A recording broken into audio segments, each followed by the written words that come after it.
We have some bad hombres here, and we're going to get They're them bringing out. drugs. They're bringing crime. They're rapists. They stood together for hours last night trying to stop a mother from being deported. We'd always had like this feeling. I was always scared that my parents were going to be gone, that I was going to come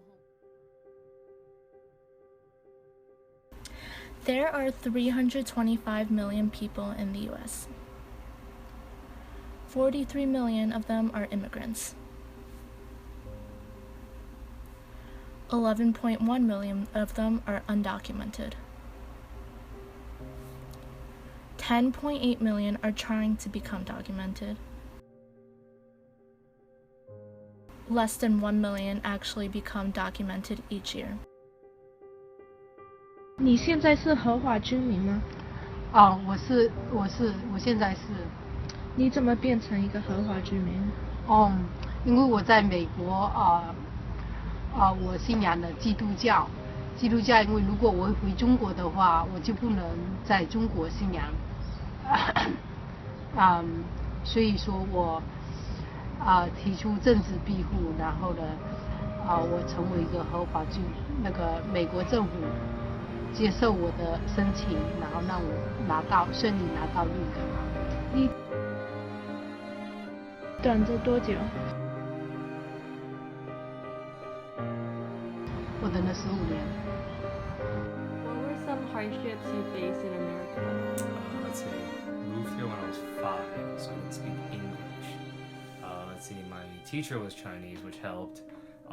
Mom and Dad had me read their tax forms at the tender age of 8. ¿De dónde vienes? Yo vengo desde Ecuador. ¿Cómo eran las condiciones en Ecuador para ti? Bueno, las condiciones, nosotros somos una familia muy grande y en Ecuador hay familias que los papás tienen muchos hijos y no hay las condiciones. Donde yo vivía no había carretera cerca ni escuelas cercas, para ir a una escuela tenía que caminar como 1 hora todos los días, aunque estuviera lloviendo. Y realmente uno quiere tener una mejor oportunidad, pero no hay las posibilidades allá porque realmente son países muy pobres y no hay la facilidad de la educación que hay acá. ¿Cuánto tiempo te tomó para agarrar tus papeles? Me tomó 15 años de aplicar y esperar y aplicar y esperar y eso no es fácil para los inmigrantes porque prácticamente si tú no tienes tus papeles tienes limitaciones. Okay.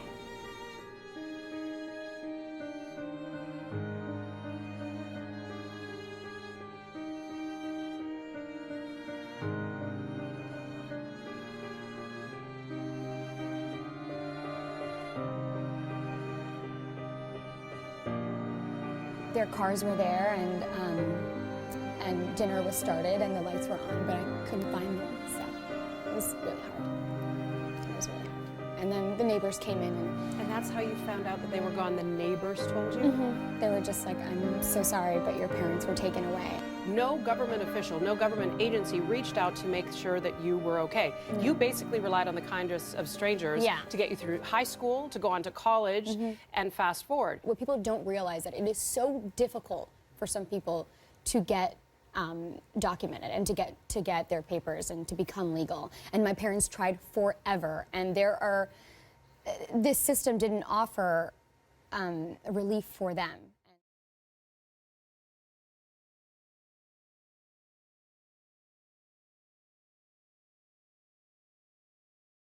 你刚来美国做什么工作？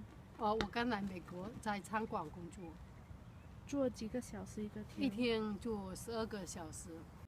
Like gas stations, grocery stores in the beginning, and then finally I was thinking to do something. I had technical mind, so I graduated from a technical school in 1990. So then I become a mechanic. So since then I'm working as a mechanic now. I'm Mexican. I'm double majoring. I'm gonna graduate magna cum laude. I didn't take out any loans either. I worked since I was 16. I can't hide it for the rest of my life. right about 17, 18, that's when I got into Harvard. I received my acceptance letter. I left out the door and I tripped on some cable there. It actually knocked down my computer, but I ran all the way to school to show them, you know, the email that I had just got. And that was the first problem there.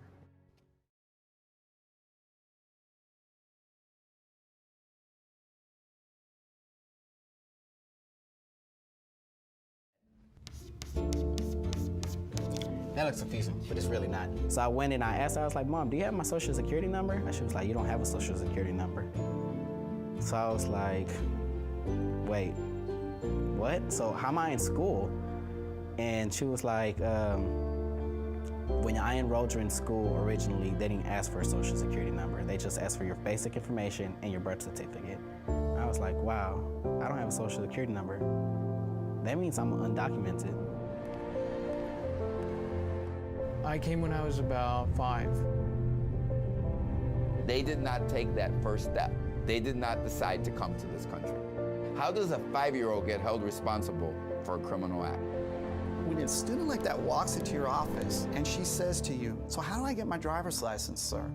And you have to be the one that says, man, I really have to tell you, there's no way that you can get your driver's license right now. And if you're driving down the street and you get pulled over, you could find yourself in a deportation hearing. As a counselor, that is the hardest conversation to have with a student, that she can't get a driver's license to go to work, that when she gets to go to work, she has to admit that she's undocumented. I missed the stop sign, and there happened to be a cop coming my way when I ran it, and he immediately turned around and stopped me. And that's where everything started. ¿Por qué quisiste venir aquí, a los Estados Unidos? Quise venir porque uno de mis sueños más grandes era ser psicóloga. Y quería venir porque allá no me alcanzaba el dinero para pagarme la carrera. Y porque veía a mis padres trabajar desde muy temprano en la mañana y hasta muy tarde. Y no alcanzaba el dinero. Y vi a mi mamá pasar una vida bastante dura con todos mis hermanos y quise venir acá para hacer una casa, para darle una mejor vida a ellos y para que el destino de mis hermanos cambiara.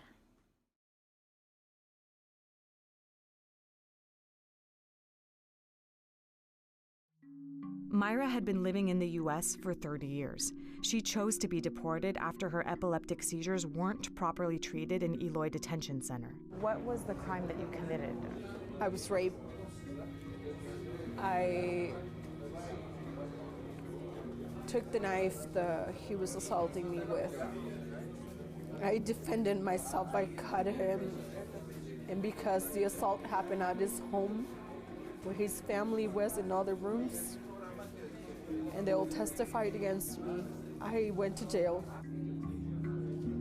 While on probation, Myra was turned over to ICE for an expired green card. She's now in a country she hasn't seen since she was 12.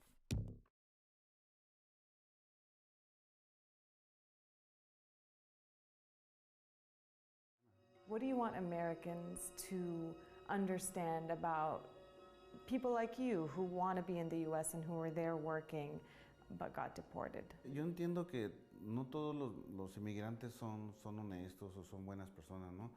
Hay de todo. De hecho, pues, por algo también tienen su seguridad Estados Unidos porque, pues, por el terrorismo, tráfico, drogas, todo eso. Por ese lado yo entiendo, ¿no?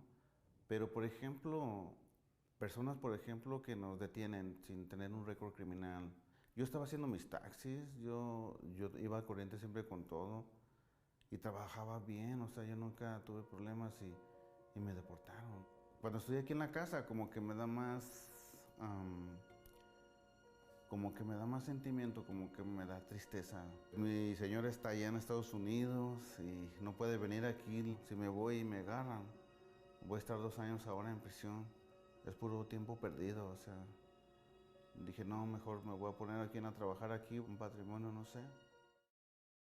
Do you see your parents today? You're a few years older now. Yeah. It's been a few years since you graduated. It's been a few years since it happened. What's the status of your parents and your sibling? You have a brother. Yeah, I have a brother, Eddie.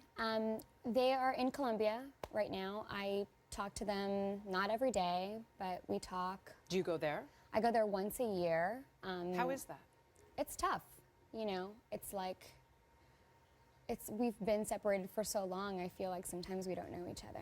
It's difficult because I've grown up without them, and there's things about them that are new that I don't recognize, and it hurts. But I love them so much, and I just hate that they have gone through this. And I know I've been by myself, but I feel like they have lived a very lonely existence. Sorry. Themselves. So.